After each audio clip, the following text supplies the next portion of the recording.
I was a junior officer on base with no family left, completely on my own. A 4-star admiral came in for a briefing. I noticed his ring, it was the same one my late father wore. I confronted him, and he turned pale. "Who was your father?" he asked. I said the name, and the admiral broke down in tears. What he told me next changed everything. His hand trembled, a 4-star admiral, frozen like he'd seen a ghost, all because I dared to speak my father's name. In that terrifying moment, as his fingers clutched a ring I knew belonged to my dead dad, I felt the earth beneath my feet utterly shatter. People assume Navy SEALs walk around with unshakable confidence. The truth. Silence weighs heavier on us than fear, especially the kind that settles after loss. For 2 years, I'd lived in that deafening quiet, ever since the call came, Dad's car, off the highway. I tried to tell myself I was still a SEAL, still an officer, still whole. But grief. Grief doesn't care about rank or training. It seeps into the cracks, between duty and sleep, through empty holidays and quiet mornings. It left me alone, a 30-year-old woman, a junior officer, carrying a lifetime of service and far too many ghosts. That morning, the base felt different. Stiff. You know, the way it gets when top brass is about to descend. Marines at the gate stood straighter. Security swept every hallway twice. Even the air conditioning seemed louder, humming with anticipation. I was buried in post-deployment paperwork when the buzz started. "He's here. Just landed. South Entrance." A 4-star admiral rarely visits a mid-sized stateside installation like ours.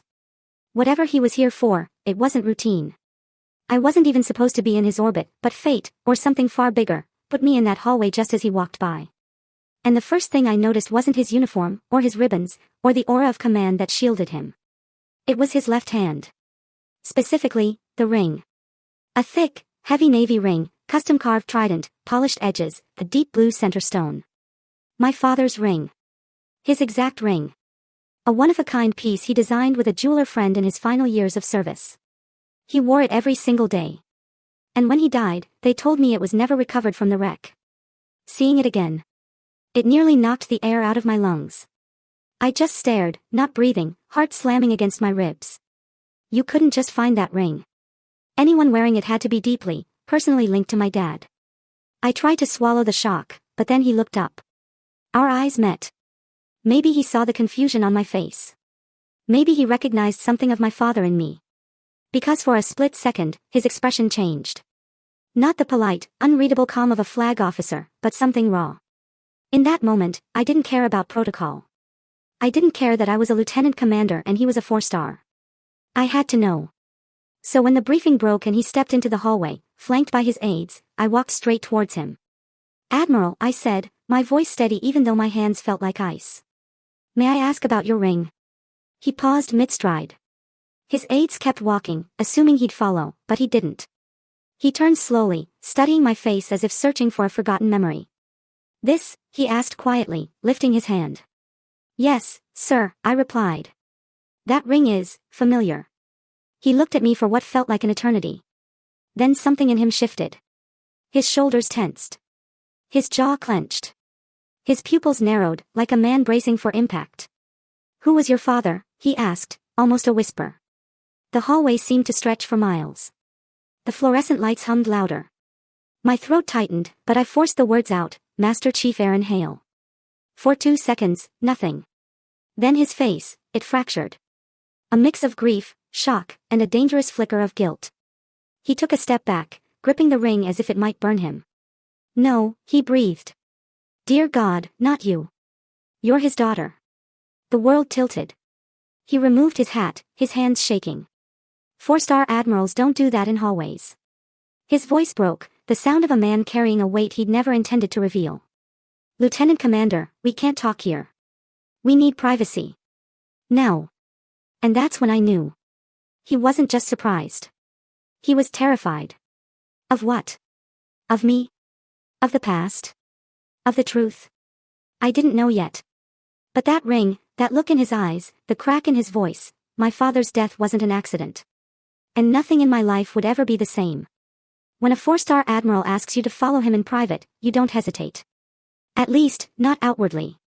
Inside, my pulse hammered so hard I could feel it in my throat. We walked down a quiet administrative corridor, past framed photos of sailors and marines, faces of people who'd lived entire careers without brushing against the kind of secrets I sensed were about to unfold. He opened a small conference room, shut the door, and drew the blinds. He didn't sit right away. Instead, he just stood there, hand resting on a chair, staring at me like I was an old photograph he wasn't ready to pick up. "You look like him," he said finally, his voice low. "Not exactly. But the eyes. The posture. The way you walked toward me. I thought I was seeing a ghost." I didn't know how to respond. Dad had been gone 2 years. People rarely mentioned him anymore, mostly because I didn't let them. It hurt too much. But hearing it from someone of his stature, someone who clearly knew Dad deeply, it sent a strange warmth, an ache, through my chest. "Admiral," I said carefully, "that ring, my father had one just like it. Identical. Custom made. And when he died, they said it wasn't found in the wreck." He slowly lowered himself into the chair, as if the weight of memories was heavier than his uniform. "Sit, Lieutenant Commander," he murmured. I sat across from him, hands clasped so tight my knuckles turned white. He rubbed his brow. "Your father didn't just have a ring like this. This is his ring." My breath caught. The room tilted. I gripped the edge of the table. "Sir, what do you mean, his?" He removed the ring from his finger and placed it gently on the table between us. Up close, it was even more familiar. The engraving. The deep blue stone. That slight scratch on the inner band, right where Dad had once caught it on a locker handle. "It belongs to Master Chief Aaron Hale," he said quietly. "It always has." I swallowed hard. The memory of Dad's warm, calloused hand flashed across my mind. For a moment, I couldn't speak. Finally, I managed. "How? How did you get it?" The Admiral leaned back, staring at the ring like it was something radioactive. "Your father and I served together, long before you were born. We went through hell in a place most Americans will never know about. Not combat in the traditional sense. But something covert. Something messy. Political. Dangerous. He saved my life."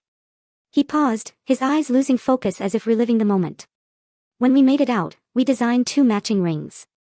Brotherhood rings, we called them. Mine, I kept pristine. Your father's, he wore every day. Until the accident." My throat tightened. Hearing another man speak about my father like that, it was almost too much. "But that doesn't explain," I said softly, "why it wasn't recovered in the crash. Or how it ended up with you." His jaw clenched. "Because I pulled it off his hand myself." I froze. The air felt thin. The clock on the wall ticked too loudly. "You were there," I whispered. He nodded. "Not when it happened. But shortly after. I was notified far earlier than you were." Everything in me told me something was wrong, so I rushed to the scene before the official teams arrived. They hadn't cordoned it off yet. The car was mangled. "And your father?" He swallowed hard. "He didn't deserve the way he died." My chest tightened. Part of me wanted to scream. Another part wanted to grab his collar and demand the whole truth, right then. But I held myself still. "Sir, why take the ring?" I managed. He rubbed his temples, exhaling shakily. "Because I intended to give it to you. But when I saw the condition of the investigation, the sloppiness, the quick dismissal, the push to label it an accident, I realized something wasn't right. And I feared if the ring was found, it might disappear into evidence and never make its way back to you. So I took it. It was wrong. But I thought I was protecting his legacy." I pressed a hand against my sternum, steadying my breath. It felt like someone had ripped open a sealed wound I'd spent 2 years pretending didn't exist. "Sir, that accident was investigated. NCIS closed the case." He looked up sharply. "Closed it because someone wanted it closed." My heartbeat kicked into another gear. Someone wanted it closed. Someone didn't want questions asked. Someone didn't want the truth. "But why?" I whispered.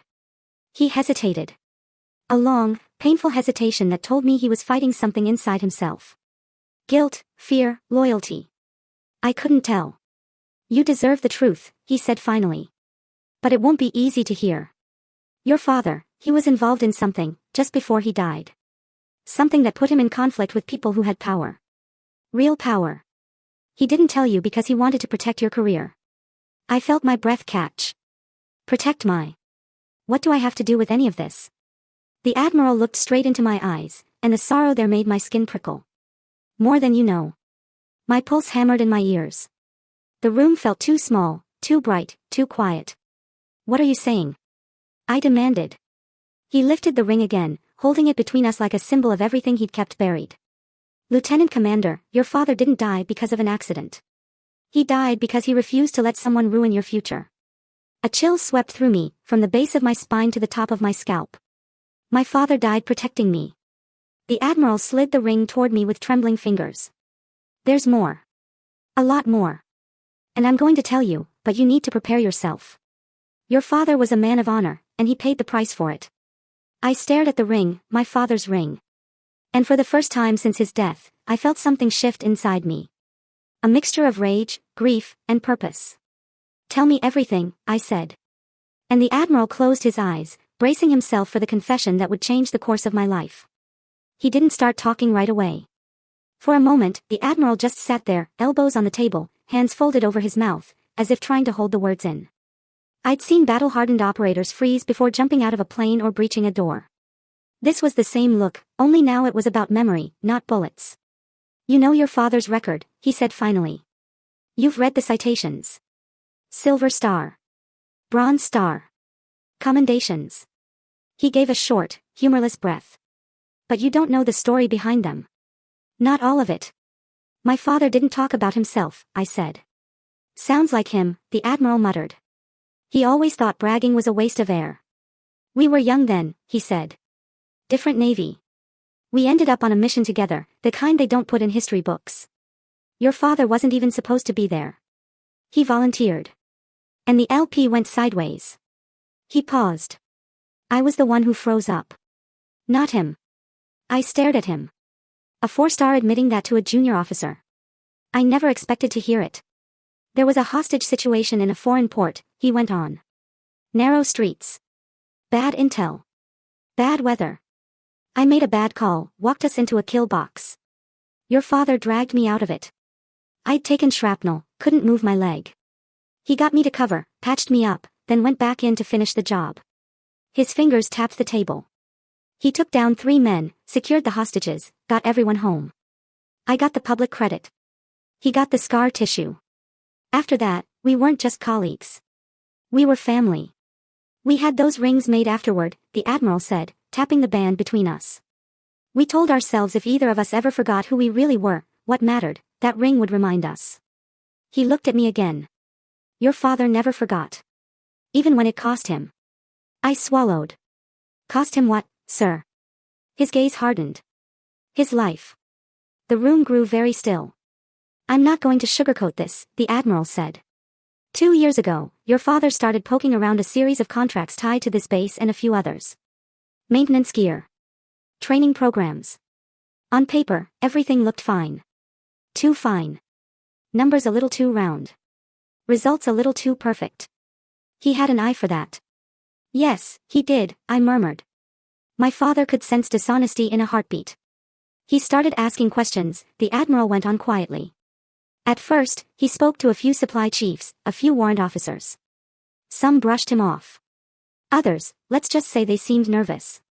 One of the contractors providing gear to multiple commands had friends in high places. Friends more interested in keeping the money flowing than in checking if the product was worth a dime. I frowned. Gear. You mean weapons? Some weapons. Some protective equipment. Some training aids, software, vehicle parts, he listed. When there's a lot of money on the table, people get creative with what they call savings. He said the word like it tasted bad. Your father caught a pattern, he continued. Equipment logged as new that looked like refurbished junk. Parts certified as tested that failed in real-world use. Small things at first, easy to ignore. But he wouldn't ignore them. He realized if we deployed with some of that gear, people could die. That sounds like him, I whispered. The Admiral gave a faint smile. He reacted exactly how I expected. He started writing things down. Dates. Serial numbers. Names. He reached out to an inspector he trusted. An honest man. And that's when the trouble started. A cold feeling spread through my chest. What kind of trouble? The contractor got wind of it, he said. Maybe through a leak. Maybe through someone who owed them a favor. Suddenly, your father got called in for informal chats. People suggested he was overworked. That maybe he should consider retirement. That maybe his daughter's career would be smoother if he didn't stir up waves. My jaw clenched. They threatened my career. In a roundabout way, the admiral said. I wasn't in the room, but I saw the notes he made. They wanted him to back off. And they used you as leverage. It felt like someone shoved a knife between my ribs. He came to see me, the admiral said softly. Brought a folder. Told me what he suspected. Told me they'd hinted that his ambitious daughter had a bright future, as long as he stopped digging. He shook his head. I told him I'd look into it. That I'd handle it. He laughed once, a bitter sound. But the higher you go in this job, the more noise there is. Meetings. Travel. Politics. I took the folder. And somewhere between one airport and another, I delayed. Convinced myself it couldn't be that bad. Anger rose in my chest. So you did nothing. I did not do enough, he admitted. By the time I realized he was right, it was too late. 2 days before your father died, the admiral said, he requested a formal meeting with a civilian liaison for that contractor. They met off base. We know that much. What happened in that meeting we don't have on record. But afterward, he called the inspector and said he was ready to file an official report. He sounded determined. Calm. Like a man who had decided where he stood. And then? I asked. The admiral's eyes met mine. Guilt swam there, old and heavy. And then, less than 24 hours later, his car went off the road. On a clear night. On a straight stretch of highway he'd driven 100 times. No skid marks. No other vehicles officially involved. Fast investigation. Quick conclusion. My stomach knotted. Accident. Accident, he echoed. Stamped. Filed. Closed. He drew a slow breath. Except for one thing. When I saw the scene, it didn't look like an accident to me. My blood turned to ice. What are you saying, sir? He looked down at the ring, then back at me. I'm saying, he replied quietly, that your father didn't just stumble into a ditch. I believe someone helped that car leave the road. And I believe certain people made very sure the investigation never dug deep enough to prove it. The word formed on my tongue before I could stop it. Covered up, I whispered. He didn't disagree. For a long moment, neither of us spoke. The blinds were half closed. The fluorescent lights hummed their cold, even rhythm. Outside, life on base moved forward. Boots on concrete. Clipped orders. Office chatter. But in that small room, time felt suspended. Like the world had narrowed to 2 people and a single, terrible truth. My father, I said, finally steadying my voice, was killed because he refused to let corruption slide. And you knew there was something wrong. The admiral didn't deny it. He looked older than he had minutes before, like the weight of 2 years had suddenly caught up to him. Your father was one of the most honorable men I ever served with, he said quietly. But honor doesn't mesh well with certain people. Especially people who profit from silence. A bitter taste filled my mouth. So who were they? Contractors. Civilians. Someone in uniform. His eyes flicked to the door, like he was measuring every word. I don't know the full list. But I know the contractor was the epicenter. A company that supplies everything from basic gear to specialized equipment. Unofficially, they're known for cutting corners. Officially, they're untouchable. I frowned. Untouchable. No contractor is untouchable. He huffed a tired breath. Most aren't. But this one has political insulation. Friends in D.C. Donors with deep pockets. Admirals who owe them favors. That makes them very difficult to investigate. I leaned forward. And you think they're behind my father's death? I think they had motive, he said. I think they had opportunity. And I think your father rattled them enough to make him a problem. A burn of anger rose in my throat. Then why wasn't there an investigation? Why didn't you? I stopped myself, but the words still hung between us. Why didn't you do more? His gaze dropped to his hands. He clenched them, unclenched them, like someone trying to warm numb fingers. When I arrived at the crash site, the local sheriff's department was already there. They weren't thrilled to see a flag officer. And they made it clear they had no intention of questioning their assessment. That's unusual, I muttered. It was more than unusual, he said. It was rehearsed. I felt a chill crawl underneath my uniform. Rehearsed how? They kept repeating, single vehicle accident. No signs of foul play before anyone even checked the car. Before anyone examined the undercarriage. Before anyone questioned why a man who never drank, never sped, and never drove without a seatbelt just lost control on a dry, empty road. My jaw tightened. They were planting the narrative. He nodded grimly. Exactly.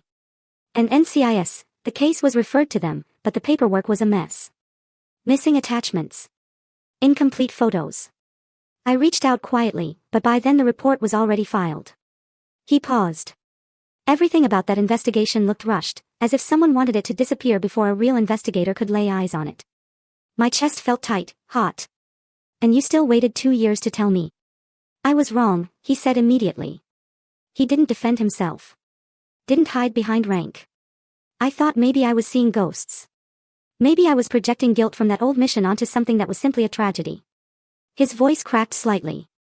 But the ring. The moment you saw it. The way you reacted. I knew I couldn't stay silent anymore. I stared at the ring. My father's ring. The one thing that should have been returned to me. The one thing that shouldn't have been missing from the wreck.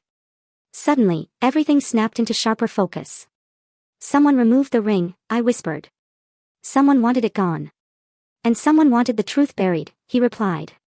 For a moment, my grief, quiet, cold, familiar, morphed into something new. Anger. Real, searing anger.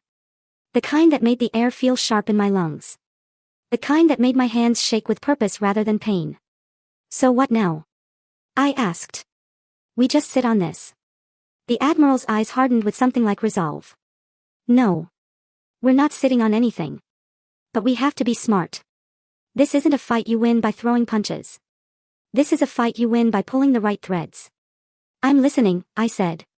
He gestured toward the binder he'd brought with him, one I hadn't even noticed until now. Thick. Heavy. Worn from use. Your father kept copies, he said. Everything he gathered. He was meticulous. Detailed. Precise. He expected resistance. He knew people might try to twist his words or bury his findings, so he backed them up. A warmth of pride and sorrow filled my chest. That was who he was. He never walked into a battle unprepared.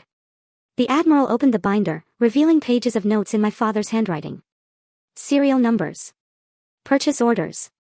Photographs of damaged gear. Names. Dates. Conversations recorded in shorthand. My breath caught. His handwriting. His meticulous, blocky letters. It felt like he was in the room with us. He left this with me 2 years ago, the Admiral said. Told me if anything happened to him, I needed to find you. I blinked hard. He planned for this. I whispered. He knew he was in danger. He suspected, the Admiral corrected gently. Your father believed in the system. He believed if he presented the problem clearly, someone would listen. And no one did. The Admiral closed the binder slowly. I didn't. Not soon enough. Silence settled again, thick, suffocating, full of the unspoken truth between us. You want the truth, he said. You want justice. I can help you. But this won't be simple, and it won't be clean. I grew up with a Master Chief, I said quietly. Nothing about life is simple or clean. He gave the smallest nod. Then we start with this.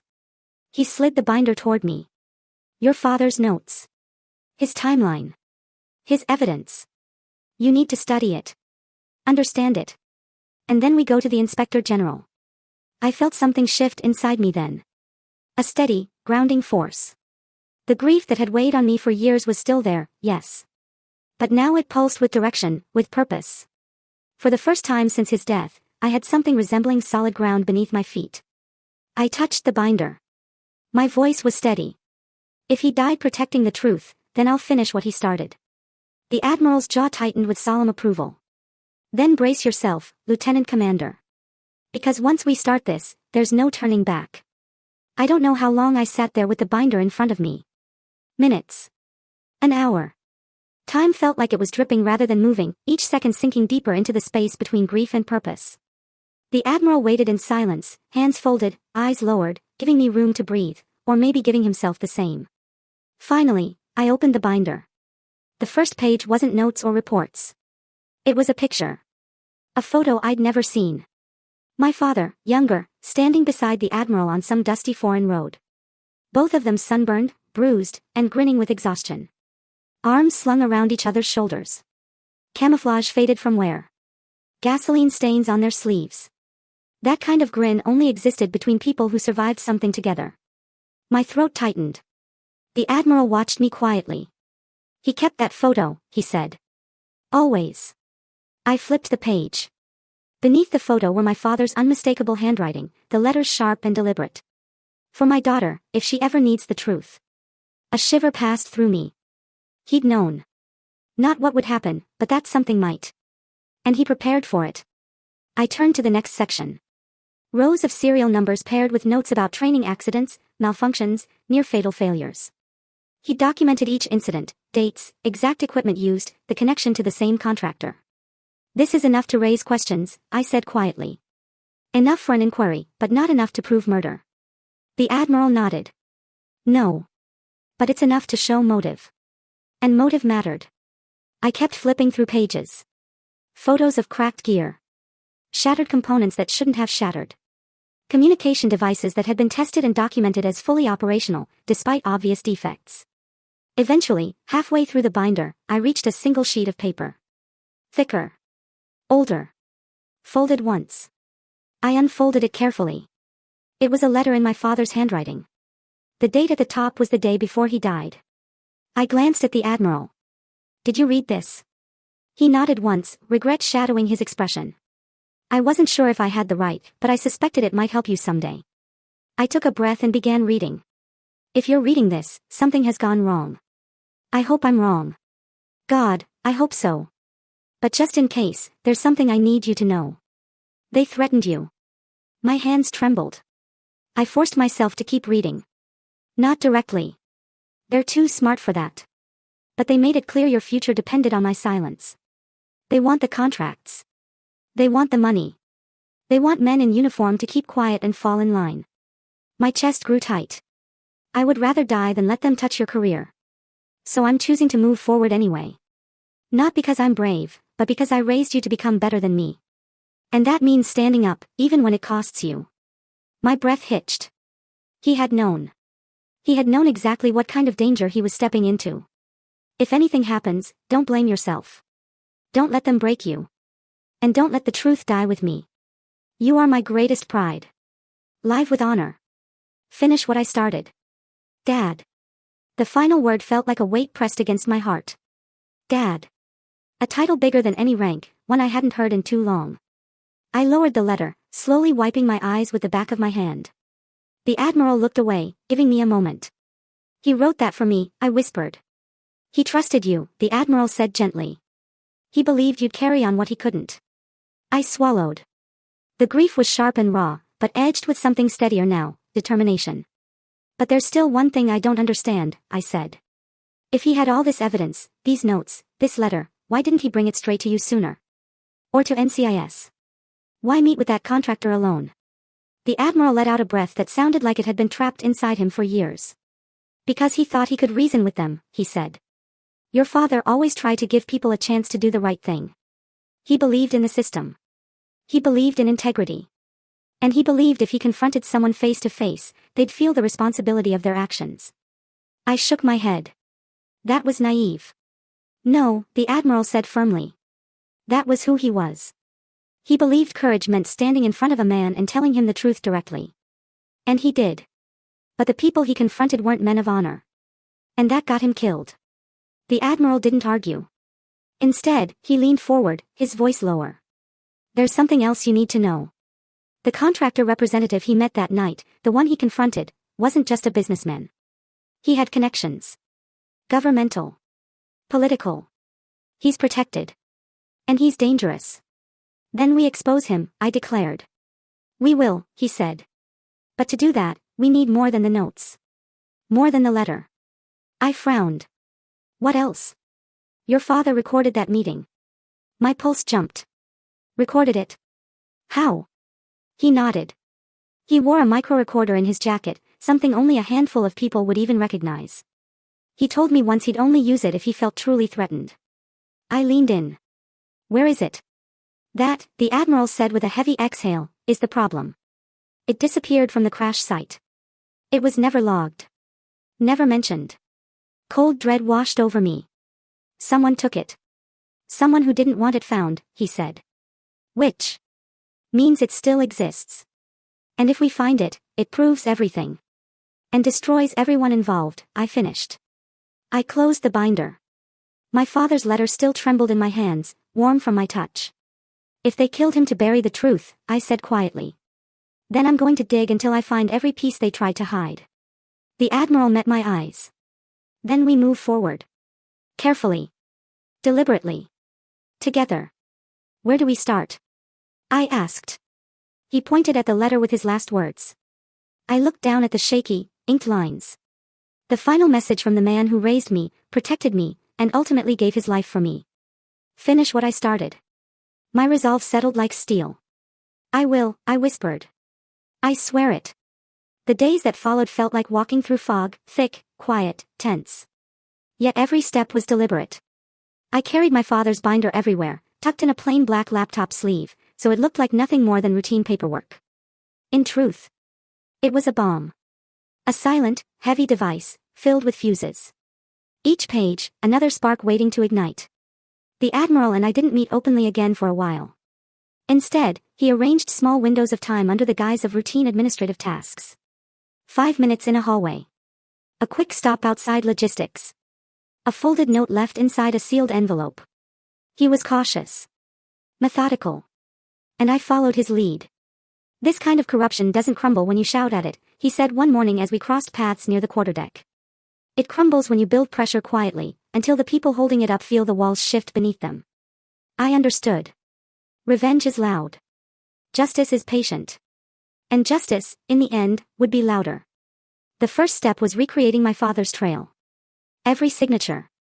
Every witness. Every flawed piece of gear. I started by interviewing sailors and chiefs who had logged complaints about equipment failures over the past 3 years. Most didn't think much of it at the time. They chalked it up to old stock, rough handling, or coincidence. But when I showed them the serial numbers in my father's binder, their expressions changed. One chief petty officer rubbed the back of his neck, frowning. I remember that batch. We lost 2 weeks of training because half the comm units were dead on arrival. Another sailor shook his head in disbelief. They told us it was operator error. I knew that wasn't right. And a Marine staff sergeant growled under his breath. I said someone was cutting corners. Nobody wanted to hear it. Piece by piece, the story grew teeth. But documentation wasn't enough. We needed someone inside the contractor's pipeline. Someone who saw the invoices, the aging stock being passed off as new, the rushed shipping logs. That was where the admiral came through. Meet me behind Supply Building 3 at 1800, he'd written. Wear civilian clothes. The phrasing alone told me how serious this was. At 1800 sharp, the admiral's black SUV rolled up beside me. He didn't say a word as I got in, just nodded in greeting and drove off base, taking a quiet service road toward the industrial park that bordered the highway. That contractor keeps a satellite office nearby, he said. Low profile. Minimal staff. But one person there might be willing to talk. Who? I asked. An accountant, he replied. A good one. She's been trying to leave the company for months. Too honest for their liking. Is she in danger? He exhaled through his nose. Not yet. But if she hands us what I think she will, she could be. We pulled into the parking lot of a nondescript office building. One of those low, beige structures with tinted windows and no signage. The kind of place intentionally designed to be forgettable. Inside, we found her sitting alone in a small conference room. A nervous half-smile pulling at her lips. Mid-40s. Tired eyes. Hands wrapped around a paper cup she wasn't drinking from. You're the one he said would come, she asked me. I am, I said, sitting across from her. Lieutenant Commander Hale. Her expression softened at my last name. Your father. I read his statements. He was the only one who ever asked questions without trying to intimidate me. It struck me how deeply my father's integrity had reached, even into rooms I'd never imagined. She slid a flash drive across the table. Everything is on there. Ledgers. Emails. Duplicate invoices. Photos of shipments that weren't what the paperwork claimed. And one more thing. Her voice dropped, trembling. A recording. A chill ran through me. A recording of what? She licked her lips. Your father's final meeting. Not the audio. Someone destroyed that. But the office had a hidden security camera. They didn't realize it was backed up off-site. My pulse thundered. You've seen it. She nodded. I watched it twice. Once because I had to. Once because I couldn't believe what I'd seen. The admiral leaned forward, jaw tight. What's on it? She hesitated, fear creeping over her face. Your father wasn't arguing with the contractor rep, he was calm. Direct. But that man, he threatened him. Told him he was risking his daughter's future by pushing this. And then, her voice cracked. And then he followed your father out of the office. The angle changes, but you can see them in the hallway. The rep grabs his arm. Says something I couldn't hear. And your father, he just shakes his head and walks away. And after that? I pressed. I don't know, she said. The exterior cameras were wiped. But you can see the rep leaving through the back door just minutes after your father. A lead weight dropped in my stomach. Motive. Opportunity. Threats, the admiral murmured. It's enough to force an inquiry. But the accountant wasn't finished. There's more, she whispered. Someone inside your father's chain of command alerted the contractor that he was filing a formal report. Someone on the military side. My blood ran cold. Someone in uniform. Someone my father trusted. Who? I demanded. She took a shaky breath and opened a small manila envelope. Inside was a printout of a phone record. 2 calls made the night before my father died. One from the contractor's representative. And the other, from a Navy officer. I stared at the name. The blood in my veins turned to glass. A commander. A familiar one. One who had spoken at my father's memorial service as if he'd lost a brother. The admiral saw my expression. You know him? Yes, I said, my voice cold. I do. The accountant leaned back, fear etched into her features. I'll testify, she said. But if you're going after these people, you need official backing. Real authority. The admiral nodded. We're going to the inspector general with your statement. The evidence. And the binder. It will force their hand. For the first time since my father's death, I felt a shift in my chest. Not grief. Not rage. But momentum. The truth was rising, and the people who buried it were about to be exposed. The admiral placed a steady hand on my shoulder. This won't be easy, he said. They'll deny everything. They'll deflect. Accuse. Stall. But if we do this right, they won't escape accountability. I closed my hand around the flash drive. Then let's do it right, I said. For him. The inspector general's office wasn't a place you walked into casually. The walls were bare, the lights too bright, the atmosphere so quiet you could hear a pen drop 2 rooms away. When the admiral and I stepped inside, with the binder, the flash drive, and the accountant's sworn statement, I felt the full weight of every step. It wasn't just my boots echoing on the polished tile. It was my father's memory walking beside me. We were escorted to a secure conference room, the kind made for uncomfortable conversations with serious consequences. A team of investigators filed in, 2 civilians, 1 JAG officer, 1 NCIS agent. No small talk. No polite smiles. They were here for the truth. The admiral presented the evidence first. He spoke like a man who had carried guilt for too long and had finally decided to set it down. When he described the inconsistencies in the crash report, his voice didn't waver. When he revealed the letter my father wrote, he paused only once, long enough to steady himself before continuing. Then it was my turn.